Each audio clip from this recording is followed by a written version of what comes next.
Hello everyone, তো আজকে আপনাদের দেখাবো লতি দিয়ে শুটকি আর কলার মোচা দিয়ে চিংড়ি মাছ রান্না। তো আপনারা এখন দেখতেছেন আমার মা সুন্দর করে আলু আর কলার মোচাগুলোকে কেটে নিতেছে। যারা কলার মোচা কাটতে জানে না তারা ভালোভাবে খেয়াল করুন কিভাবে এই কলার মোচাগুলোকে কাটা হচ্ছে।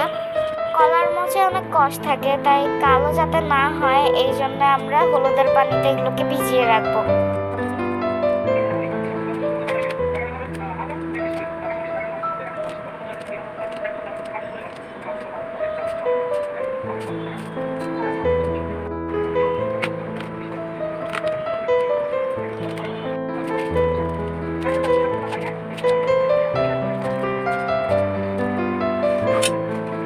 তো কাটাকাটি অলমোস্ট শেষ হয়ে আসছে। তো এর মধ্যে সবার ক্ষুধাও লাগতেছিল, গরমও লাগতেছিল, তাই সবাই মিলে আমরা আইসক্রিম খেলাম। তারপর শুরু হলো আবার রান্না বান্না। তো একটা কড়াইতে তেল গরম করে কেটে রাখা আলুগুলো দিয়ে দিলাম, সাথে সামান্য পরিমাণে লবণ আর হলুদ দিয়ে দিলাম। তারপর কেটে রাখা কলার মোচাগুলোকে হলুদ দিয়ে সিদ্ধ বসালাম, কারণ এগুলোতে এত কষ থাকে, তাই যাতে কালো না হয়ে যায় তাই আবার হলুদ দিয়ে এগুলোকে সিদ্ধ বসালাম। সিদ্ধ করার পর এগুলোর পানিগুলোকে ছেঁকে নিলাম। তো আপনারা দেখতে পাচ্ছেন একটা প্লেটের মধ্যে পেঁয়াজ, রসুন আর শুটকি রাখা আছে, তার পাশের বাটিতে লতি রাখা আছে। তো এই লতির মধ্যে আমরা শুটকি, পেঁয়াজ আর রসুন দিয়ে দিব। এরপর হলুদ, লবণ, মরিচ আর সর্ষের তেল দিয়ে ভালোভাবে মাখিয়ে নিব।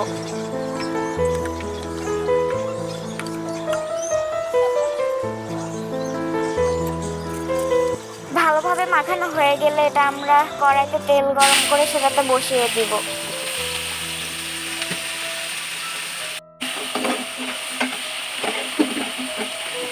এরপরে একটা প্লেটে আমরা চিংড়ি মাছ, রসুন আর পেঁয়াজ নিয়ে সেটার উপরে লবণ, হলুদ, মরিচ দিয়ে ভালোভাবে মাখিয়ে নিব। এরপর একটা কড়াইতে তেল দিয়ে তেল গরম করে সেটাতে শুকনো মরিচ, দারুচিনি আর এলাচ দিয়ে দিব। এরপর দিয়ে দিব 5 ফোড়ন। তারপর মাখিয়ে রাখা চিংড়ি মাছগুলোকে তেলে দিয়ে দিব। এরপর চিংড়ি মাছে দিয়ে দিব আদা বাটা আর জিরা বাটা। আরেক পাশে চুলায় বসানো লতিগুলোতে সামান্য পরিমাণে পানি দিয়ে দিব। তারপরে সিদ্ধ করে রাখা কলার মোচাগুলোকে চিংড়ি মাছে দিয়ে দিব।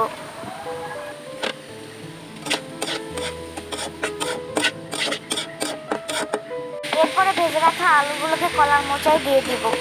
কিছুক্ষণ নাড়াচাড়া করার পর ফ্লেভারের জন্য দিয়ে দিব কাঁচামরিচ।